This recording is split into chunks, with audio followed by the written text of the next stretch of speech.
नमस्कार, आप देख रहे हैं सबसे बड़ा मुद्दा। मैं हूं आपके साथ राहुल राजपूत। समाजवादी पार्टी नेता स्वामी प्रसाद मौर्य के बयान पर सियासी संग्राम छिड़ा हुआ है। पार्टी ने उनके बयान से किनारा तो कर लिया है। हालांकि समाजवादी पार्टी के कुछ नेता इस बयान का समर्थन भी कर रहे हैं।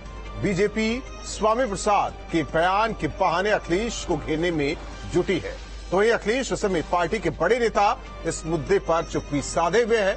लेकिन स्वामी प्रसाद विवाद होने के बाद भी अपने बयान पर कायम है, जिससे सियासी पारा चढ़ा हुआ है। ऐसे में सवाल उठता है कि सनातन का अपमान, स्वामी ज्ञान पर घमासान। पार्टी ने किया किनारा, बयान पर कायम है मौन। विवादित बयान पर होगी स्वामी प्रसाद की गिरफ्तारी। स्वामी के बयान से अखिलेश का किनारा, क्या सियासी मजबूरी है? स्वामी के समर्थन में उतरे नेताओं से पड़ेगी पार्टी में कला। इन्हीं सवालों के साथ मेहमानों से चर्चा, लेकिन उससे पहले एक रिपोर्ट।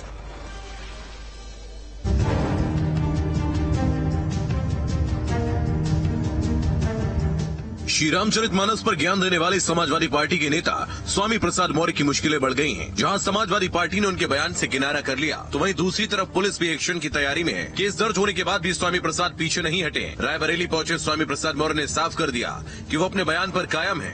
धर्म के नाम पर दलितों, पिछड़ों, आदिवासियों, महिलाओं पर की गई आपत्तिजनक टिप्पणी का विरोध कर रहा हूँ और उसको करता रहूंगा। मैं अपनी बात रखता है। स्वामी प्रसाद मौर्य के इस बयान पर सियासी घमासान मचा हुआ है। बीजेपी स्वामी के इस बयान के बहाने अखिलेश यादव को घेरने में लगी है। अब जवाब अखिलेश यादव को देना, समाजवादी पार्टी को देना कि ये उनका अधिकृत बयान है या स्वामी जी का निजी बयान। अगर स्वामी जी का निजी बयान है तो अखिलेश यादव को उस पर कार्रवाई करनी चाहिए। स्वामी प्रसाद अपने बयान पर अड़े हैं, तो उनके बयान से नाराज हिंदूवादी संगठनों ने भी सड़कों पर उतरकर प्रदर्शन किया है। आगरा में तो हिंदू कल्याण महासभा ने विरोध प्रदर्शन कर स्वामी प्रसाद मौर्य को फांसी देने की मांग की है।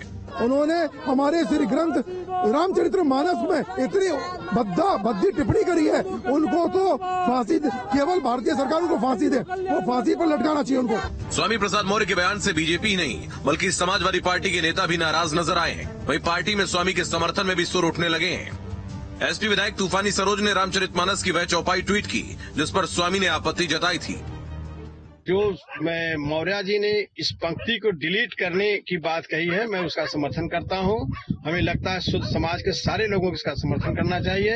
और जो लोग मौर्य जी के बयान का विरोध करते हैं, वो अपने आप को साबित करते हैं कि हम जो है शुद्ध समाज के बारे में तुलसीदास जी द्वारा जो टिप्पणी की गई है उसके समर्थक है, उसका हम समर्थन करते हैं। रामचरितमानस पर बयान देकर स्वामी प्रसाद मौर्य पार्टी में अकेले पड़ चुके हैं।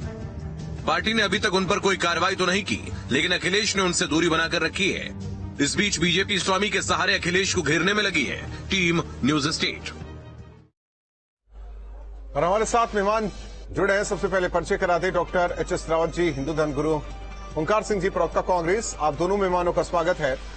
Doctor HS. रावत जी, एक तरफ अखिलेश यादव, उनकी पार्टी तो किनारा कर रही है स्वामी प्रसाद मौर्य के इस बयान को लेकर, लेकिन दूसरी ओर उसी समाजवादी पार्टी में कुछ नेता हैं, विधायक हैं जो समर्थन कर रहे हैं। क्या ये कहा जाए कि इशारा किया गया है? सवाल इस बात को लेकर कि धार्मिक भावनाओं को ठेस पहुंचाने वाले इस बयान को लेकर भी आखिर चुप्पी क्यों अखिलेश यादव की? बिल्कुल ठीक बात है राजपूत जी। इसके अंदर होता क्या है कि कुछ स्लीपर सेल के अंदर कुछ लोग ऐसे होते हैं कि बस उनको भड़काने के लिए बोला जाता है। पहले जब कांग्रेस का शासन होता था, समाजवादी पार्टी का शासन होता था, तो उस समय इमाम बुखारी को इस प्रकार की जिम्मेवारी और बहुत सारे मुस्लिम नेताओं को इस प्रकार की जिम्मेवारी होती थी। अब दलित वोटों के अंदर सेंध लगाने के लिए स्वामी प्रसाद मौर्य की अभी की जो स्टेटमेंट आपने दिखाई, जिसमें कहा कि मैं अपनी बात पे अड़े हूं, और साथ में उन्होंने आदिवासियों को जोड़ दिया, साथ में तेली, कुमार, दूसरे लोगों को भी जोड़ दिया। क्या तुलसीदास जी ने ये बात बोली है क्या? उसके अंदर उन्होंने ये कहा है कि शूद्र, और उस समय शूद्र का मतलब क्या होता था? दुष्कर्म और बुरे कर्म करने वाले लोगों का। उन्होंने उस समय इस तरह की स्थिति थी। हो सकता है उस समय शूद्र के वो लोग हों कि जो उस समय धर्म परिवर्तन करना पे तुल रहे थे, या उस समय कहीं गंदे काम करने वाले हो। अरे कम से कम समय की मर्यादा को देखो कि 500 साल पहले कौन सी परिस्थिति के अंदर वो बात बोली गई है। आज तुम उसका वोटों की राजनीति के लिए गलत विश्लेषण कर रहे हो स्वामी प्रसाद मौर्य। आप कहना चाहते हो, आपके अंदर इतनी हिम्मत है क्या आप कुरान के अंदर जो 22 ऐसी आयातें हैं, क्या उनमें से किसी एक के खिलाफ आप बोलने की हिम्मत रखते हो जिसके कारण काफिरों को मारने की, उसमें बोला गया कि काफिरों को जितना मारोगे तो बेहतर हूर मिलेगी, जिसके आधार पर जम्मू कश्मीर तो क्यों बोलेंगे? वो तो कोर वोट बैंक है, क्यों बोलेंगे? हाँ, जो सहिष्णु है उसी के लिए बोला जाएगा। तो उस समय जो मुगलों का शासनकाल था, असुर प्रवृत्ति के लोग बहुत ज्यादा गंदगी फैला रहे थे, इसलिए उनके लिए शूद्र शब्द और नीच शब्द और इस प्रकार के शब्दों की कल्पना की गई थी। आज भी हम जैसे बोलते हैं, अरे बड़ा नीच आदमी है, बड़ा बेकार आदमी है, तो हो सकता है उस समय की भाषा को, उस समय की स्थिति को इंटरप्रिटेट करने की जरूरत है। स्वामी प्रसाद मौर्य आज वोटों की राजनीति के लिए ठीक हो सकता है उनको अनिला सिंह जी, प्रवक्ता बीजेपी हमारे साथ भी चर्चा में जुड़े हैं। मेजर आशीष चतुर्वेदी जी, जो कि नेता समाजवादी पार्टी, हमारे साथ जुड़े हैं। आशीष जी, क्या एक तरफ से खुली छूट दे दी गई? आखिर ये चुप्पी अखिलेश यादव की कहती क्या है? क्योंकि कई आपके नेता समर्थन में आ गए स्वामी की। केवल वोट बैंक की राजनीति, सनातन का इतना अपमान, रामचरितमानस पर यह सवाल। देखिए, यहाँ बहुत महत्वपूर्ण हो जाता है इस बात को समझना कि कहा क्या जा रहा है और किस भाव में कहा जा रहा है। स्वामी प्रसाद मौर्य जी ने जो बात कही है वो कहीं ना कहीं लोगों की भावनाओं को आहत तो जरूर कर रही है, लेकिन जो एक बात उन्होंने कही कि कोई बात अगर जो उस समय में ठीक थी और आज के समय में उसको क्या उसी परिप्रेक्ष्य में देखा जा सकता है जो उस समय सही थी। तो यदि कोई ऐसी बात है जिससे किसी और समुदाय या कुछ लोगों को या किसी जाति विशेष के लोगों को ऐसा लगता हो कि उसे अपमानित महसूस होता है या कोई ऐसी बात है जिससे उनको खराब लग सकता तो है, स्वामी प्रसाद मौर्य केवल सनातन के ठेकेदार बनकर बैठे हुए हैं, किसी दूसरे धर्म पर क्यों नहीं बोलते? क्या एक मिनट बता, एक चीज ये कंफर्म कर दीजिए आशीष चतुर्वेदी जी, कहाँ ऊंच नीच नहीं है, किस धर्म में नहीं है, ये जरा आप क्लियर कर दीजिए। हम सनातन को अलग करते हैं, हम दूसरे धर्मों की बात करते हैं, कहाँ नहीं है? आप जरा ये क्लियर कर दीजिए, कहाँ नहीं है? कोई एक धर्म बता दीजिए आप मुझे एक धर्म बता दीजिए ना। अगर है तो उसे ठीक नहीं करना चाहिए। नहीं तो क्यों सनातन? क्यों सनातन? जिसके ठेकेदार आपकी पार्टी बनी है उसकी बात कीजिए आप लोग, सनातन ही क्यों? कोई किसी का अखिलेश यादव कहते हैं जहां पत्थर रख दीजिए वहीं मंदिर हो जाएगा। सनातन ही क्यों? आपके निशाने पर, आपकी पार्टी के निशाने पर, आपके नेता के निशाने पर सनातन क्यों? ऐसा कुछ भी नहीं है कि कोई निशाने पर है या ऐसा तो कुछ भी नहीं है, कहीं भी ऐसा कुछ नहीं है। ये तो एक गलत बात कही जा रही है। इस तरीके की कोई भी बात, कोई निशाने पे नहीं है, ना कोई इस तरीके से किसी भी तरीके से कोई धर्म पे ही कोई उठाया। अनिला सिंह जी नहीं है। अनिला सिंह जी, सनातन की सहिष्णुता कि कोई आता है मुंह उठाकर बोल जाता है, किसी धर्म के बारे में बोल के देखिए फिर क्या होता है, सभी को पता है। और बार बार ऐसे सियासतदान वोट बैंक की राजनीति के चक्कर में केंद्र बिंदु में सनातन, उसके महाकाव्य, उसकी धार्मिक पुस्तकें ये रहती है। मेरी सबको राम राम। और ये कोई नई बात नहीं है कि समाजवादी पार्टी या समाजवादी पार्टी से जुड़े हुए लोग या समाजवादी पार्टी के में अचानक से जो बाहर से भी एंट्री हो जाती है, वो जो जिस पार्टी में जाता है उसकी मानसिकता वैसे ही हो जाती है। भारतीय जनता पार्टी में आकर कोई भी भगवान श्री राम का, रामचरितमानस का, रामायण का किसी का भी अपमान या श्रीमद् भगवद गीता का किसी का भी अपमान नहीं करेंगे, परंतु समाजवादी पार्टी में या कांग्रेस जैसे राजनीतिक दल में जाते ही मानसिकता क्यों बदल जाती है? हाँ, वो रामचरितमानस का अपमान करने लग जाते हैं। स्वयं जो है ऐसा लगता है कि बहुत ही प्रगाढ़ ज्ञान है उनको और इस प्रकार की टिप्पणियां देना शुरू कर देते हैं। बिहार में आरजेडी के नेता जो कि खुद एक कैबिनेट मिनिस्टर हैं, यानी कि सरकार की नुमाइंदगी कर रहे हैं, और वो बैठकर ज्ञान बखारने लगते हैं, उसी प्रकार से स्वामी प्रसाद मौर्य ज्ञान बखारने लगते हैं। खुद को कितना ज्ञान है? हम आम इंसान है, हम लोगों को इतना ज्ञान हो ही नहीं सकता। और पर सबसे दुख की बात ये होती है कि जब समाजवादी पार्टी के जो मुखिया हैं उनकी तरफ से कोई भी स्पष्टीकरण नहीं आता है, उनकी तरफ से कोई भी झाड़ नहीं लगती है, उनकी तरफ से उनको सस्पेंशन के ऑर्डर्स नहीं आते। क्या इसे मौन सहमति कहते हैं? जी, इसे मौन सहमति कहते हैं क्या? बिल्कुल बिल्कुल।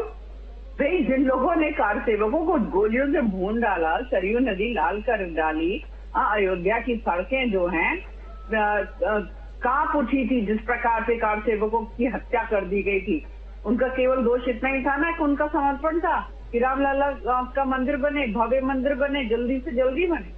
तो आज उन्हीं के एक नेता अगर रामचरितमानस का अपमान कर रहे हैं तो मुझे बिल्कुल भी आश्चर्य नहीं हो रहा है। हमें तो पता नहीं कि रामचरितमानस का संदर्भ भी समझते होंगे, अर्थ भी समझते होंगे। बस एक चौपाई पकड़ी और उस चौपाई का अर्थ नहीं समझा और उसी को लेकर हाय तौबा इन्होंने मचा रखी है। ओंकार सिंह जी, उम्मीद थी कि विपक्षी दल के नेता मुद्दों की बात करेंगे, लेकिन हवा ऐसी चल गई है कि वो खुद ब खुद वही कर देते हैं जिस पर चर्चा होती है। सब चाहते हैं कि महंगाई की बात हो, बेरोजगारी की बात हो, शिक्षा की बात हो, स्वास्थ्य की बात हो, लेकिन जब हमारे राजनेता ही बैठे बिठाए मुद्दा दे रहे हैं तो हम चर्चा किस पर करें? राहुल जी, इस कार्यक्रम को शुरू करने के पहले मैं दो बातें आपसे बताना चाहूंगा। एक, हमारे प्रिय मित्र जो कि आपके चैनल पे अक्सर आया करते थे, बहुत दमदार प्रवक्ता थे, भाई अमित पुरी भाजपा के प्रवक्ता थे, उनका आज निधन हो गया। हम उनको अपनी संवेदना प्रकट करते हैं, विनम्र श्रद्धांजलि देते हैं। और दूसरे, हमारे सपा के एक मित्र अब्बास हैदर हैं, उनकी पत्नी और उनकी मां का मकान गिरने से निधन हो गया। तो उसके साथ ही वहां बहुत से लोग और भी दिवंगत हुए हैं। उन सब लोगों को मैं विनम्र श्रद्धांजलि देता हूं। और जो घायल लोग हैं, अस्पताल में भर्ती हैं, उनको मैं ईश्वर से प्रार्थना करता हूं कि शीघ्र शीघ्र वो ठीक हो।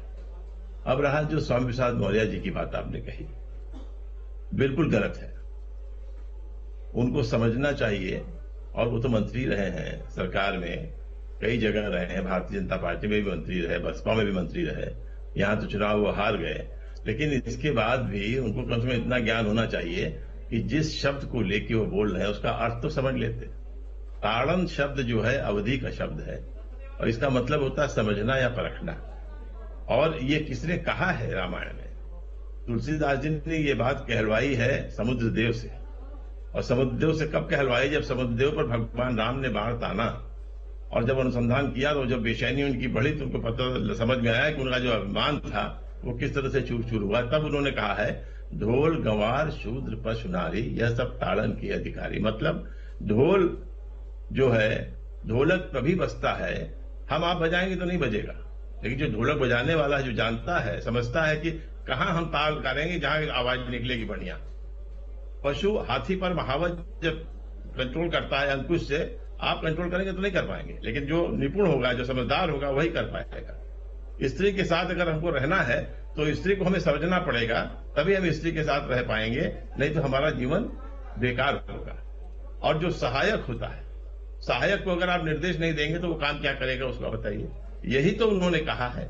अब ये ताड़न को समझ लिए कि ये क्या कहते हैं, वो ताड़न का मतलब वो कुछ और समझ लिए कि ये मारना पीटना होता है, डांटना होता है, ऐसा नहीं है। आप देखिए, राइट शब्द इंग्लिश का है, RIGHT राइट, उसका मतलब दाहिना होता है, और RIGHT राइट का मतलब अधिकार भी होता है। तो अब ये अगर आदमी समझेगा नहीं तो कैसे उसको समझ में आएगा? ये इन लोग को समझने की आवश्यकता है। और अगर ये नहीं समझते हैं तो इस तरह की चीजें करते रहेंगे, ये इससे कोई रामायण के चरित्र पर कोई फर्क नहीं पड़ने वाला है और न कोई कुछ होने वाला है। सर, ओंकार सिंह जी, सवाल इस बात को लेकर है कि आप किसी और भी धर्म को लेकर तो नहीं बोल सकते, एक सनातन क्यों है? ये भी नहीं, हम इसलिए नहीं बोल सकते। नहीं, आपकी बात नहीं कर रहा हूं मैं, ऐसे जो बयान सामने आते हैं आपकी बात नहीं। स्वामी प्रसाद जी की बात मैं कह रहा हूं कि हम इसलिए नहीं बोल सकते हैं, मतलब हम का मतलब हिंदू से, हम इसलिए नहीं बोल सकते, हमारा धर्म सनातन है। हम अपने धर्म की आलोचना भी कर सकते हैं, विरोध भी कर सकते हैं और अपने धर्म की रक्षा भी कर सकते हैं। दोनों सब करना है। जो मूर्ख लोग होते हैं वो विरोध करते हैं और जो भले लोग होते हैं, जो सही लोग होते हैं, वो उसकी रक्षा करते हैं। आशीष जी, बात समझ में आई? लेकिन हम मुसलमान की, इस्लाम धर्म की बुराई नहीं कर सकते। तो ठेकेदार बन के बैठे हैं कुछ उसके बारे में। आशीष जी, बात समझ में आ गई। लास्ट लाइन ओंकार सिंह जी की आपने सुनी, विरोध कौन करता है?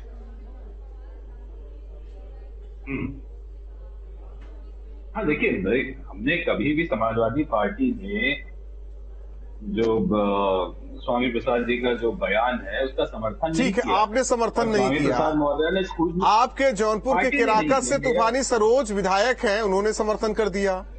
आपके एक और विधायक हैं, उन्होंने समर्थन कर दिया। सर, ये व्यक्तिगत क्या होता है, जरा ये समझा दीजिए। पार्टी फोरम क्या होता है, व्यक्तिगत क्या होता है? अगर व्यक्तिगत स्वामी प्रसाद मौर्य, एक मिनट बात सुनिए, स्वामी प्रसाद मौर्य का ये बयान अगर व्यक्तिगत है तो अखिलेश यादव को कार्रवाई करनी चाहिए कि आप मेरी पार्टी को बदनाम न कीजिए। पार्टी फोरम क्या होगा? ठीक है, कैसे व्यक्तिगत हो गया? एक राजनेता की कही बात कैसे निजी हो गई, ये बता दीजिए आप मुझे। सवाल करके आपके जवाब देंगे तो मैं कब बोलूंगा? आप जो सवाल कर रहे हैं वो तो बताइए। एक राजनीतिक जीवन में जो है वो कब से व्यक्तिगत हो गया, उसका सब कुछ निजी हो गया, जरा ये बता दीजिए उसका बयान। अभी जब तक पार्टी का अधिकृत प्रवक्ता किसी चीज को एक्नॉलेज ना करे, कोई भी व्यक्ति, हर एक पार्टी गजब बात कर रहे हैं सर, विधान परिषद के सदस्य हैं, गजब बात नहीं करते हैं, विधान परिषद के सदस्य हैं, अब प्रवक्ता उस पर क्लेरिफाई देंगे। बिल्कुल, अधिकृत प्रवक्ता किस लिए होते हैं कि वो पार्टी का स्टैंड है। और जो अभी तो स्वामी और जो एमएलसी होते हैं पार्टी के, वो क्या होते हैं? अभी स्वामी प्रसाद मौर्य ने खुद ही कहा है ना कि मेरा व्यक्तिगत बयान है। कहा है कि नहीं कहा है? सर, जब फंसते हैं तो व्यक्तिगत ही कहा जाता है, जब फंसते हैं तो व्यक्तिगत कहा जाता है। अब पार्टी हो सकता है कि आप लोग प्रवक्ता उन्हीं से खा दिए होंगे, क्योंकि प्रवक्ता तो बोलने जानते हैं कि भाई साहब पार्टी न फंसे, आप व्यक्तिगत हो जाइए। राहुल जी, मैं इनसे पूछना चाहता हूँ चतुर्वेदी जी साहब से, मेजर साहब, अगर वो अखिलेश जी को किसी मंच से गाली दे और आप बोलोगे को उनका दे चुके हैं, स्पीच है, दे चुके हैं, लेकिन राजनेता है, इनका एक ही धर्म है, कुर्सी पर बने रहना। अरे तो भाई साहब आप देखिए ना, तो राजनीति के लिए कोई छुट्टी बात थोड़ी ना है कि आज कितने लोग होते हैं जो अमरीका बहुगुना पूरी उम्र उनकी बीत गई मोदी जी को जो है बड़ा बुला कहने में, फिर वो चली गई भाजपा में तो वो राहुल गांधी उनके लिए पूरे हो गए। ये तो राजनीति में आप देखते रहते हैं कि कहाँ कुछ लोग इस पार्टी में फिर उस पार्टी में। धार्मिक भावनाओं की बात कहते हैं आप नेता, एक दूसरे को कहते रहिए, अनर्गल जो भी बातें कहते रहिए, किसी की धार्मिक भावनाओं को ठेस पहुंचाना ये जरूरी है अपनी नेतागिरी चमकाने के लिए, कोई भी हो। हमने पिछले दिन बवाल भी देखा है, हमने इस देश में बवाल भी देखा है, इस देश में क्या क्या हुआ वो भी देखा है, लेकिन सनातन आइए कह के चले जाइए, कोई कुछ नहीं बोलेगा, थोड़े दिन विरोध होगा, सब भूल जाएंगे, कहते रहिए, कहलवाते रहिए। अनिला सिंह जी, सवाल आप लोगों से भी है, देखिए सवाल आप लोगों से भी है। सनातन धर्म आप लोगों की तरफ बहुत साधु संत बहुत प्यार से देखते हैं, उम्मीद भी करते हैं। एफआईआर तो हो गई, क्या होगा? एफआईआर बिल्कुल हो गई है और एफआईआर हुई है और जो भी कानून जो है वो अपना काम करेगा, बिल्कुल करेगा। तो सीधी सी बात है, पर शुरुआत में आपने कहा कि भाई ये केवल और केवल सनातन के ऊपर ही क्यों हमला होता है और हमें जो है बाहर वालों की जरूरत नहीं है। हमारे यहाँ जयचंद बहुत बैठे हुए हैं जो सनातन का बारंबार अपमान करते हैं, आपत्तिजनक टिप्पणी करते हैं, हमारी देवी देवताओं को नीचा दिखाते हैं। मैं बाहर वालों के लिए क्या बोलूंगी जो खुद अपने आप को सनातनी कहते हैं, खुद अपने आप को हिंदू कहते हैं और फिर हमारे हिंदू देवी देवताओं को, हमारी जो धार्मिक पुस्तकें हैं उनको कटघरे में लाकर खड़ा कर देते हैं। एच.एस. रावत जी, महाराज केवट को गले लगाया, ये नहीं बताएंगे स्वामी। मां सबरी के जूठे बेर खाए, ये नहीं बताएंगे स्वामी। इनसे वोट नहीं मिलेगी ना, इनको वोट तो इसी बात से मिलेगी कि आदिवासियों को भड़काओ, दूसरे जो SC ST के लोग हैं उनको भड़काओ, कुमार तेलियों को भड़काओ, जातिवाद का जहर बोलो तो वोट मिलेगा। मैं तो अनिला सिंह जी आपसे कहना चाहता हूं, आप इस प्रकार आप केंद्र में उत्तर प्रदेश में भी सरकार है, केंद्र में भी डबल इंजन की सरकार आपकी है। आप ईश निंदा कानून इतना सख्त कर दो कि कोई भी किसी धर्म के खिलाफ उनके धार्मिक ग्रंथों पर इस प्रकार की उंगली ना उठाए, जिससे उनको अब यहां पर इनको FIR कर दी है, अभी तो और हीरो बन जाएंगे ये जब निकलेंगे तो गाजे बाजे के साथ निकलेंगे। फिर बोलेंगे कि मैं तो अपने शूद्र भाइयों के लिए, दलित भाइयों के लिए जेल में चला गया और वोट पक्की होगी। इनको ऐसी सजा होनी चाहिए, या तो उम्र कैद, सीधी जैसे ओंकार सिंह जी लास्ट में क्या कुछ कहेंगे? देखिए, मैं इस पक्ष का नहीं हूं कि सजा हो और फांसी हो और फलाना हो धमाका हो। इस पक्ष का मैं नहीं हूं। हम हिंदू हैं, हम सनातनी हैं, हम किसी चीज से अविश्वास भी कर सकते हैं, किसी में विश्वास भी कर सकते हैं। तो इसका ये मतलब नहीं है कि हमारी हत्या कर दी जाए। अब फिर हमारे में और धर्मों में क्या फर्क रह जाएगा? अगर आप वैसा ही बनना चाहते हैं तो मुझे कुछ नहीं कहना है। लेकिन ओंकार सिंह जी, जब हमारे बीच से ही सनातन से ही लोग बोलते हैं तो दूसरे समुदाय, दूसरे धर्म के लोगों को लगता है कि यही सच है। राहुल जी, उस समाज को यही लगता है कि यही सच है, जब विरोध नहीं होता। राहुल जी, मेरी बात मानते हैं? मेरी बात सुन लीजिए। मैं बिल्कुल इसको नहीं मानता हूं। मैं जो कह रहा हूं वो दूसरी बात कह रहा हूं। अगर अज्ञानी सदैव ये सब काम करते रहेंगे और करते रहे हैं, इसके लिए समय बर्बाद करने की आवश्यकता नहीं है। कौन है जो रामचरितमानस के महत्व को इस बात के कहने से कम कर देगा? आप बताइए, क्या दलित भाई नहीं जानते हैं कि शबरी की जूठे फिर भगवान ने खाए थे? लेकिन ये राजनेता है ना, राजनेता अपने वोट बैंक को लेकर किस तरीके से बहकाते हैं सब जानते हैं। इनका केवल एक धर्म है कि वो कुर्सी बची रहे। इनके करने से कुछ नहीं होगा मित्र। ठीक है, वक्त की कमी है, आपसे माफी भी चाहते हैं। बहुत बहुत धन्यवाद, आप चारों मेहमान हमारे साथ जुड़े। लेकिन सवाल यही है कि FIR दर्ज, कार्रवाई का क्या सनातन को ही केंद्र बिंदु में रखकर हमेशा अपमान होता रहेगा? क्या सरकार को अब ठोस कार्रवाई करने की जरूरत है कि किसी समुदाय, किसी धर्म विशेष की धार्मिक भावनाओं को ठेस न पहुंचाया जाए, चाहे वो राजनेता या आम जनमानस क्यों न हो? इसी के साथ